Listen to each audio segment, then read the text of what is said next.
Bruno here at LNS Farms, and today what we're going to talk about is bread, bread, one more time, bed preparation. And why are we talking about that now? Seems kind of late in the season, but for many of us, due to a lot of things that are going on in the world and in our own personal worlds, we might be a little bit behind. But don't fret, it's not too late. So I'm going to show you some very simple ways to prep the bed and plant your seeds directly in the ground now and see what we get. All right, this is a method that we've used for a long time and it works very well for us. As you know, this is Lee and Bruno and Shoemaker Farms, and so we're a for-profit farm, at least that's what we try to be. And so our ways work for us. We hope that they'll work for you. And if you have any questions or comments, please feel free to put them down in the comments section. I will respond as quickly as I can to them and help you as best I can. And if this method works for you, God bless you. Go ahead and use it. If it doesn't work for you or parts of it work for you, take the part that works for you and throw the rest away. It's okay. All right, but before we get into that, we want to talk a little bit about safety, and not equipment and tool safety. Today we're going to talk about sun safety. Okay, the sun is very intense. It's starting to get very hot early this year, and so although it feels good to be as uncovered as possible, it's not the best way. Okay, to protect your body from the sun, sunscreen is a good idea. The more clothing that you have, the more of your skin that's covered with clothing, that will help the sweat to evaporate, will keep you cooler actually than nothing at all. Also, it's important to wear a hat, especially if there's no grass on your street. Remember, grass doesn't grow on a busy street. Okay, so a good hat and sunglasses that filter out both A and B ultraviolet rays is very, very important. I used to not wear sunglasses at all, and then I had a day that I wore them all day for some reason. And what happened is that my eyes weren't as tired at the end of the day. So I learned that the sun was affecting my eyes much more than I originally thought. So I began to wear them more often. Now the sunglasses I wear are also safety glasses. It's a good idea. Something bounces up and hits you. It's much better to ruin those safety glasses than it is your peepers. You only got 2 of these. You don't get any more. Well, for the most part, you don't. Okay, so give me a second so I get my sunglasses on and we'll jump right into this. Now, as an organic farm, now we're not legally organic. I'm not getting to that debate. But we do practice organics and beyond, much more than what the law requires, because we feel that everyone should have access to good, clean food that hasn't been tainted by chemicals and processing and hasn't traveled hundreds of thousands of miles or been gassed or picked before it was ripe and then sold to you looking like it's good, but it's really not. It's missing a lot of the nutrients and the things it would get from being able to mature on the vine. Okay, so in the process of doing that, you've probably heard a lot about carbon in the air and too much carbon and carbon footprint and things like that. Well, carbon is one of the things that makes our plants work. Okay, so what we do is that instead of tilling, because tilling would also release carbon gases from the soil and put them in the atmosphere, we're practicing no-till. So anything you see here that's been dug up was only dug up because we took trees out, dug up the roots and stumps and things like that, but otherwise we don't. If you look over here, you'll see that there's a fair amount of grass and things of that nature. This right here is see the grass right there on that side. Sorry about my big finger in the way. Next to this potato patch, and that grass was there. We did not till it, we did not cut it, we didn't do anything. We covered it with about 4 to 6 inches of wood chips.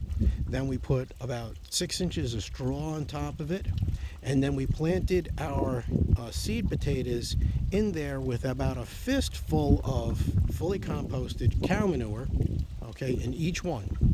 Okay, so the cow manure is underneath the straw but on top of the chips with the seed potatoes, and you can see they're very happy. That is not, we don't have any fancy irrigation equipment here on the farm. This is all, God watered that. We didn't even water it when we planted it. Although we do try with our seeds, we do water those by hand until they come up and they don't require any more of that type of attention. Okay, so as you see right here, this bed that I'm preparing here is about 60 foot square. The wood chips go a little bit beyond that, but 60 foot square is what this bed's going to be. And so I like things to be nice and straight. If you like them to be curved, whatever makes you happy. A garden is actually an art form, in my opinion. Right down here, we have a metal stake that we put in the ground. And way down there, there's another one. And these mounds of composted cow manure are all straddling a string that goes in between them. On top of all of them, we will be putting about 1/4 of an inch deep 2 seeds. Okay, and what this row is going to be is it's going to be hot peppers. Now, some of you love hot peppers, some of you don't love hot peppers. That's okay. All right, we like the hot peppers for a few reasons. Well, one is that we hope that at some point all of you will try our hot pepper mix that we can ourselves and sell. Or the other thing is that these peppers help us keep our garden safe. Now, in the garden or on our farm here, we have a lot of deer and rabbits. And deer and rabbits are grazers. They browse, all right? So they wander around, and then when they come to something that tastes good, they continue, and they keep eating in that direction. If they come to something that doesn't taste good, then they turn in the other direction. And in case you didn't guess, they don't like hot peppers. They're way too hot for them, and so what we do is we like to put the hot peppers on the ends of each bed and at the end of every row. So like this row right here will be all hot peppers because it's adjacent to the road. Okay, our road on the farm here. This is Plum Hill Road, in case you're wondering. And then there will be rows of other things subsequently going across the garden, but on the end of every row there'll be a hot pepper plant.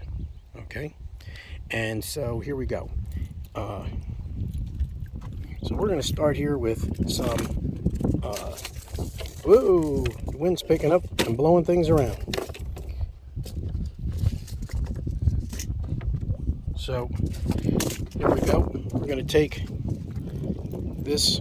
I like to mix them up, so I alternate these, but essentially I'm going to show you how I do one. That's how I do all of these peppers.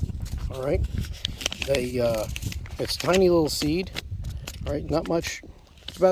Looks very similar, or about the same size as a tomato seed. So we're going to get ourselves 2 of them here. Now the reason we put 2 is because not everyone comes up. All right, so you see I have 2 right there, and I just cover them with just 1/4 of an inch of soil.